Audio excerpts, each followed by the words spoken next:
સુરતમાં હવે લોકો પેટ્રોલ અને ડીઝલના વધતા ખર્ચથી બચવા માટે મોટી સંખ્યામાં ઇલેક્ટ્રિક વાહનો તરફ વળી રહ્યા છે. શહેરમાં ગત વર્ષની સરખામણીએ ચાલુ વર્ષે ઇલેક્ટ્રિક વાહનોની ખરીદીમાં 100%થી વધુનો જબરદસ્ત ઉછાળો નોંધાયો. આંકડાની વાત કરીએ તો એપ્રિલ 2025 દરમિયાન સુરતમાં કુલ 987 ઇલેક્ટ્રિક વાહનોની ખરીદી થઈ હતી, જે એપ્રિલ 2026માં બમણી થઈને 2011 સુધી પહોંચી ગઈ છે. સરકારની ગ્રીન એનર્જી નીતિઓ, ઓછી ઓપરેશનલ કિંમત અને પર્યાવરણ પ્રત્યેની વધતી જાગૃતિને કારણે લોકો ઈવી તરફ આકર્ષાઈ રહ્યા છે. પેટ્રોલ ડીઝલના વાહનો પર જ્યાં વધુ ટેક્સ લાગે છે તેની સામે ઇલેક્ટ્રિક વાહનો પર માત્ર 1% જેટલો જ ટેક્સ હોવાથી ખરીદદારોને મોટી રાહત મળી રહી છે. ખાસ કરીને ઓફિસ જતા કર્મચારીઓ, વિદ્યાર્થીઓ અને પરિવારોમાં ઇલેક્ટ્રિક સ્કૂટર, બાઇક અને કોમ્પેક્ટ કારની ડિમાન્ડ સૌથી વધુ છે.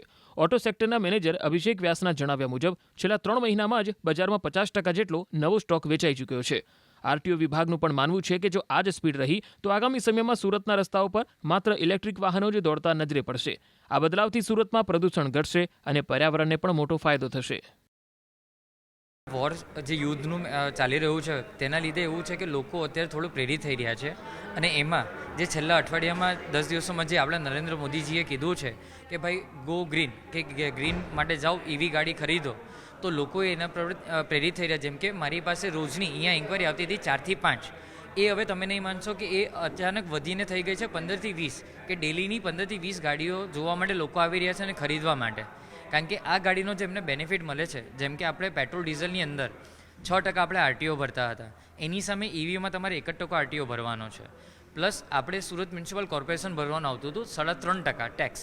એની જગ્યાએ તમે ઈવી લેશો કોઈ પણ ગાડી, તો ઈવીની અંદર તમારે 1 પણ રૂપિયો ભરવાનો નથી આવતો. તો આ પણ એમને બેનિફિટ મળી રહ્યો છે કે આજે જે આપણે કરતા તે નહીં. પ્લસ તમને ખ્યાલ હશે કે આપણે જે ગાડીઓ લઈએ છીએ પેટ્રોલ ડીઝલ, એમાં આપણે 28% અને 45% આપણે જીએસટી ભરતા હતા. તમે કોઈ પણ ઈવી લઈ લો, એમાં તમને ખાલી 5% જીએસટી પેડઅપ કરવાનું રહેશે. એટલે બધી જગ્યાથી એમને આ ફાયદો મળી રહ્યો છે. જિલ્લા છે એમાં ઇલેક્ટ્રિક વ્હીકલોની જે રજિસ્ટ્રેશનની સંખ્યામાં છે એ નોંધપાત્ર વધારો જોવા મળ્યો છે. ગત વર્ષે જે એપ્રિલ 2025માં આપણે ટોટલ ઇલેક્ટ્રિક વ્હીકલ હતા એ 987 વ્હીકલ રજિસ્ટર્ડ થયેલા હતા.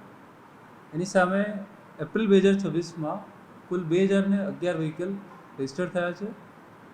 મે 2025માં 1006 વ્હીકલ રજિસ્ટર થયા હતા, અને એની સામે મે 2026માં અત્યાર સુધીમાં 1176 વ્હીકલ રજિસ્ટર થઈ ચૂક્યા છે. હજી આ મહિનામાં બીજા વ્હીકલ પણ કુલ રજિસ્ટર થશે.